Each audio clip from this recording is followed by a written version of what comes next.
अस्सलामुअलैकुम वरहमतुल्लाहि वबरकातुहू। दोस्तों, मैं हूं फैद मलिक और आप देख रहे हैं हमारा यूट्यूब चैनल इस्लामिक दुनिया। तो वीडियो को शुरू करने से पहले मैं आपसे एक गुजारिश करता हूं कि अगर आप हमारे चैनल पर पहली बार आए हैं तो आप हमारे चैनल को सब्सक्राइब कर लें और साथ में बेल के आइकन को भी क्लिक कर दें ताकि हमारी हर नई आने वाली वीडियो सबसे पहले आपको मिलती रहे। चलिए वीडियो शुरू करते हैं। दोस्तों, आम ऐसा फल है जिसे छोटे भी पसंद करते हैं और बड़े भी। हर कोई आम बड़े शौक से खाता है।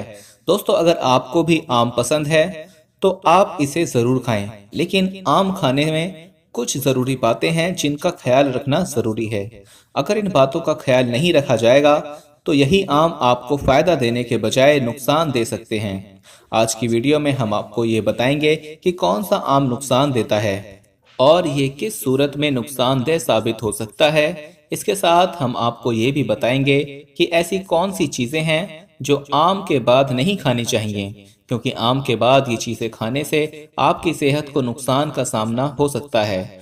तो ये कौन सी चीज हैं और इनको आम के बाद खाने से सेहत पर क्या असर पड़ता है, इन सब बातों के बारे में हम आपको तफसील से बताएंगे। लेकिन उससे पहले हम आपको ये बताना चाहते हैं कि हमारे पास बहुत सारे ईमेल्स और मैसेज आ रहे थे कि हमें शुगर की दवाई बताइए। तो अगर आपको शुगर की बीमारी है या धात की बीमारी है या मर्दाना ताकत से रिलेटेड कोई भी बीमारी है तो हमारे पास इन सब बीमारियों की दवाई मौजूद है, जिससे आपकी बीमारी गारंटी से जड़ से खत्म हो जाएगी। आपको सिर्फ ये दवाई एक बार ही मंगानी होगी। एक बार से ही आपकी दवाई से आपकी जो बीमारी है वो जड़ से खत्म हो जाएगी इंशाल्लाह।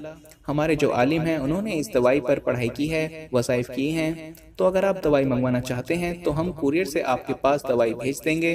दवाई के प्राइस भी ज़्यादा हाई नहीं है। दवाई मंगवाने के लिए आप स्क्रीन पर दिए गए नंबर पर व्हाट्सएप करके दवाई ऑर्डर कर सकते हैं और ज़्यादा जानकारी के लिए आप व्हाट्सएप पर मैसेज करें।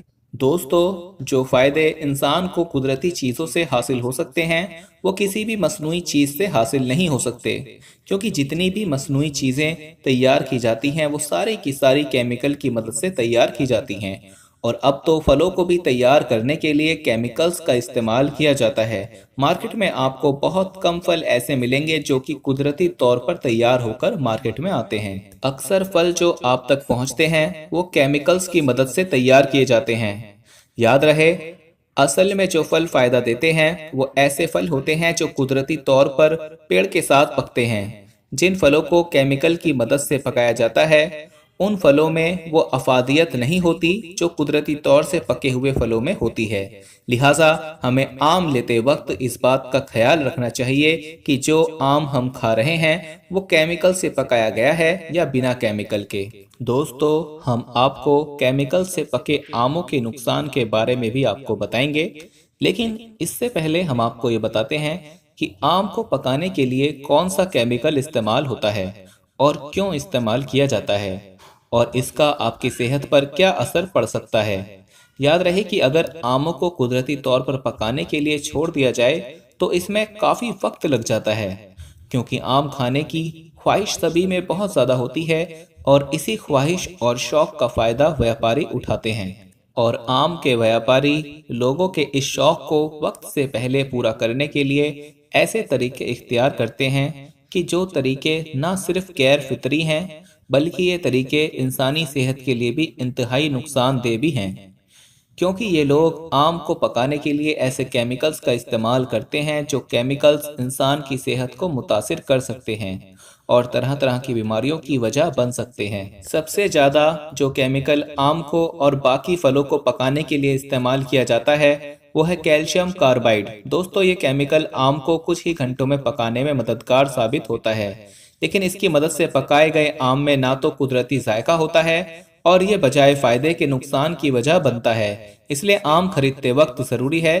कि इस बात का ख्याल रखा जाए कि कहीं ये आम कैल्शियम कार्बाइड से तो नहीं पकाया गया। आपको बताते चलें कि फूड्स एक्सपर्ट्स का कहना है कि फलों को पकाने के लिए कैल्शियम कार्बाइड का इस्तेमाल गैर फितरी तरीका है। इसलिए कोशिश करें कि ऐसे आम ना खरीदें जो कैल्शियम कार्बाइड से पकाए गए हों, क्योंकि अगर ऐसे आम खरीदने से बॉयकॉट करेंगे तो आम का व्यापारी इस बात पर मजबूर हो जाएगा कि वो आम को कुदरती तौर पर पकाकर मार्केट में लाए। दोस्तों, आखिर में आपको ये बताते हैं कि खाने में बहुत सारी चीजें ऐसी हैं कि जिनको अगर एक साथ खा लिया जाए तो ये हजम नहीं होती और यूं सेहत को नुकसान पहुंचाने की वजह बनती हैं। माहिरों का ये कहना है कि आम खाने के बाद जल्दी पानी पीना नहीं चाहिए। ऐसा करने से पेट खराब होने और हैजा होने का अंदेशा होता है। खिचड़ी के साथ खीर, शहद के साथ घी और अंडे के साथ आम इस्तेमाल करने और पेट भरकर खाना खाने के फौरन बाद नहाने से फालिज होने का अंदेशा बताया जाता है। इसलिए हमें चाहिए कि इन चीज़ों को एक साथ इस्तेमाल करने से बचा जाए। दोस्तों, याद रहे कि कच्चा आम आमतौर पर अचार बनाने के लिए इस्तेमाल किया जाता है, और जैसे आम का इस्तेमाल बड़े पैमाने पर होता है, वैसे ही आम का अचार भी बड़े पैमाने पर इस्तेमाल किया जाता है। तो आपको आम के अचार के बारे में बताते चलें कि माहिरों का कहना है कि आम और लसूड़े का अचार खाने के बाद पानी पीने से नज़ला, जुकाम और खांसी का सख्त अंदेशा होता है। इसलिए आम खाने के बाद पानी ना पिया जाए। और इसके अलावा माहिरों का यह भी कहना है कि गर्म दूध के फौरन बाद पानी पीने से भी खांसी होती है। लिहाजा इन सब बातों को ध्यान में रखना चाहिए और इन सब चीज़ों को एक साथ खाने से बचा जाए, ताकि किसी भी किस्म के नुकसान से बचा जा सके। इस मालूमात को दूसरों के साथ भी लाजमी शेयर करें, ताकि बाकी लोग भी इससे फ़ायदा उठा सकें। हमें उम्मीद है कि आपको हमारी आज की ये वीडियो पसंद आई होगी। अगर पसंद आई है तो सबसे पहले इसे लाइक करें और अपनी राय का इजहार कमेंट बॉक्स में करें।